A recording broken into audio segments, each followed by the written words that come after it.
Ashama akkam jirtu bakka jirtanitti nagaan isiniif haa baay'atu jecha har'ammoo kan ilaallu gaaffii koomentii jala naa taa'e.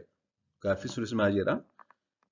Dibanni gabaarraa argamu kan gabaarratti gurguramu kan beeksifamu kan durbummaa deebisa jedhamu dibatamu sun dhugaa moo sobadha kan jedhudha.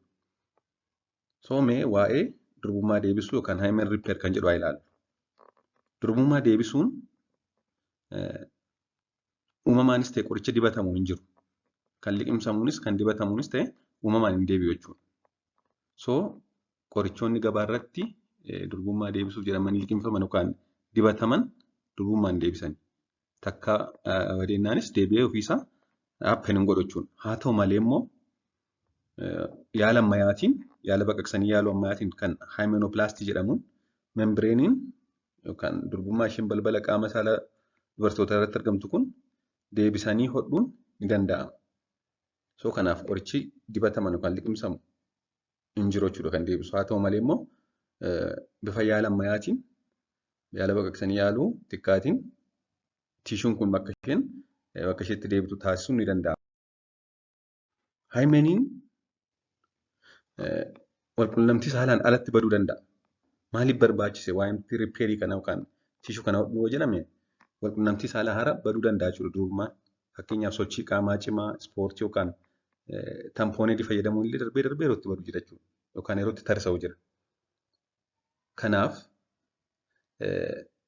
sababa tokko tokkoof egaa kan gaa'ela boodaa irratti akka isaan fayyadu kana barbaacha kan gara baqaqsanii yaaluu deeman jiru jechuudha.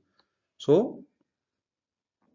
baqaqsanii yaaluun kun sun durbummaa sana deebisatoo hin ta'in erga fayyee booda erga badee fayyee booda walqunnamtii saalaa jalqabaa yeroo taasisan akkuma jalqabaa sana akka dhiiguuf qaama xiqqoo sanitti deebisanii suphuudha.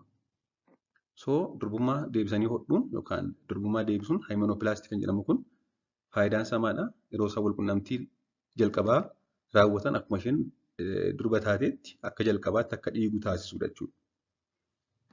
Proosijeriin hymenoplastii jedhamu kun yookaan durbummaa deebisuu jedhamu kun egaa baqaqsanii yaaluu salphaadha.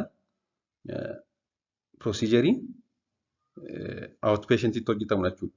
Qaama hymen jedhamu sana hodhuudhaan gaggeessuudha. Hojiin kunis sa'a tokko hanga sa'a lamaa caalaan fudhatu. Adoochuun lookaal anesteeziyaa adoochuu waliigalaas osoo hin barbaadiin ni raawwatama. Anesteeziyaa waliigalaas yerootti barbaadu jira. Akkasumas namni hymenoplastiin hojjetameef dubartiin proosijeriin kun hojjetameef buluu hin barbaachisu. Ganama hojjetattee keessaatii kan sa'a booda gara mana ishee deemuu dandeessu jechuudha. Guyyuma sana gara mana ishee deemuu dandeessu hojjetameef. Akkasumas qaamni saalaa kun erga hojjetameef booda gara duraatti deebi'uuf torban 4 hanga torban 6 fudhata. So recovery time yookaan fayyinuun walqunnamtii saalaa tun turiin osoo hin godhin torbee 4 hanga torbee 6 turuu qabdi jechuudha. Kanaan ala garuu wanti sun ganama hojjetamee turtii sa'a tokko hanga lamaa gidduutti sa'a booda immoo gara manaatti deebi'uu ni danda'ama. Ogeeyyiin kana yeroo dalaganii tiishuma hymen ishee taraartee yookaan cittee jirtu sana walitti deebisanii hodhachuudha. Yooma tiishuun naaftallee baay'ee xiqqaa taate tiishuu dabalataa mukoosaal filaap kan jedhamu kana gargaaramuudhaan wantittii kana akka isheen yeroo walqunnamtii saalaa taasisan dhiigdu taasisu. Kaayyoon isaa akka waliigalaatti saalqunnamtii taanutti yookaan yeroo raawwattu akka xiqqoo dhiiguu fi akka tarsa'u gochuudha.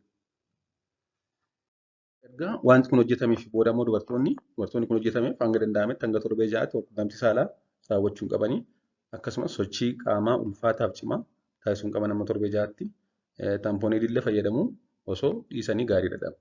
So akka waliigalaatti qorichi liqimsamu kan dibatamu kan durbummaa deebisuu hin jiru kan haala ammayyaadhaan deebisu sarjeriidha jechuudha. Sarjerii xiqqaa hymenoplastii jedhamudha. Waan dhaggeeffataniif hedduu galatooma turtii gaarii.